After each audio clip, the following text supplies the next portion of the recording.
తాకట్లో ఉన్న మీ బంగారాన్ని విడిపించి ఆ రోజు ఆన్లైన్ రేటుకి కొంటాం. Sharma gold company. ఇట్లా ఏకపక్షంగా ఏకోన్ముఖంగా పోలే మేము ఆల్ ఫ్రంట్స్ కవర్ చేయాలని చూసినాం.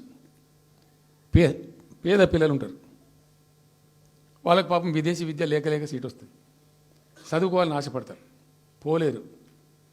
వ్యక్తిగతంగా మమ్మల్ని అడిగితే మేము పార్టీగతంగానో వ్యక్తిగతంగానో చేసేది కొంతమేరకు, పాలసీగానే ఎందుకు చేయకూడదని చెప్పి ఆలోచించి 20 లక్షల రూపాయలు ఇచ్చింది.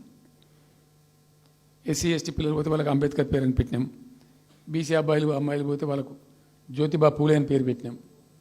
రకరకాలుగా మొత్తం మీద వాళ్ళకి 20 లక్షల రూపాయలు ఇచ్చినాం. అంటే ఎట్లాంటి ఇష్టం వచ్చినట్టు అది కూడా పెంచుతాం. కేసీఆర్ 10 లక్షలు ఇస్తాం, మేము 12 లక్షలు ఇస్తాం దళిత బంధు. ఇట్లా ఎన్ని అండి ఇష్టం వచ్చిన అంటే నోటికి మొక్కాలిగా, అది కూడా 100 రోజుల లోపలనే ఇస్తాం. ఆ కార్డులు వంచుడు, సంతకాలు పెట్టి బాండ్ సంతకాలని ఇంటింటి కార్డులు వంచి మొత్తం చెడగోపం పెట్టారు. దిక్కుమాలిన దరిద్రం అంతా నెత్తిన పెట్టి కంప్లీట్ ప్రజలను టెంప్ట్ చేసి ఇలా వడ్లు కొంటలేరండి. సన్నాలు మొత్తం వడ్ల ప్రతి ధాన్యానికి లిస్టు పెద్ద లిస్టు, శాంతాడంత లిస్టు.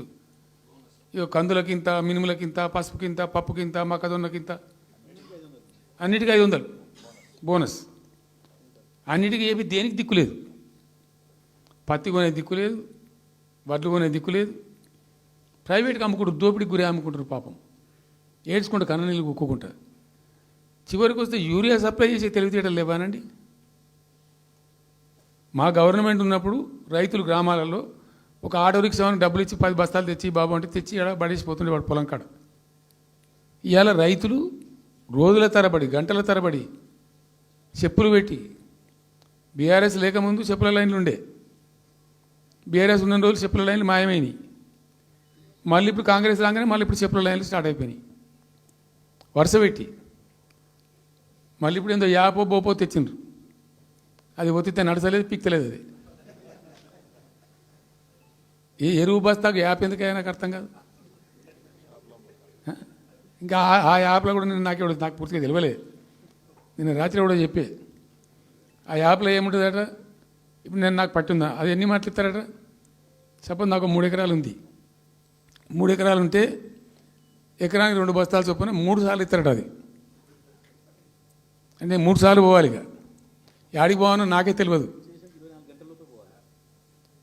మొట్టమొదల యాపే దొరకదు కాలబెట్టి.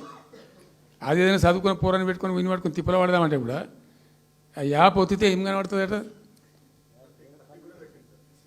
యాప్ ఒత్తితే ఏం కనబడుతుందట. ఏ గోదాంలో ఎరువులు అని చెప్తారట.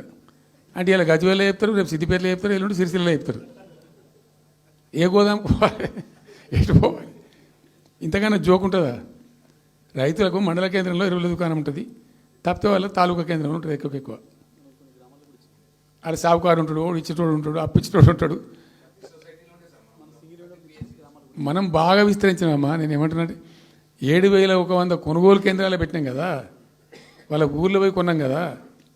ధాన్యం నెత్తిన పెట్టుకొని వాళ్ళ అంగడికి వచ్చి ఈ మార్కెట్ అప్పుడు తిరుగుడే బంద్ చేసినాం కదా. అసలు రైతు సెంట్రిక్గానే మన పరిపాలన ఉండే కదా కంప్లీట్గా. అని మొత్తం సాప్ పట్టేసారు. ఇప్పుడు అరాస్ పాటలు వాడి 2 సార్లు రైతు బంద్ కొట్టిండ్రు. పెన్షన్ 4,000 ఇస్తామని 2 నెలల పెన్షన్ కొట్టిండ్రు. చాలా భయంకరమైనటువంటి పరిస్థితి తీసుకొచ్చింది రాష్ట్రంలో. ఇంత దిక్కుమాలిన కథ. నిరుద్యోగ భృతి ఇస్తాము, ఇవాళ మొక్కాల ఎన్ని అసలు హామీలు. నిరుద్యోగ భృతి ఇస్తాము, తోక ఇస్తాము, నోటిఫికేషన్లు ఇస్తాము, జాబ్ క్యాలెండర్లు ఇస్తాము, విద్యా భరోసా కార్డు. ఇక వాడు చూసేవాడు అడ్డం పడి అయితే ఓటేసారు జనం. ఇప్పుడు జరిగింది ఏంది, టెంప్ట్ అయిపోయినారు.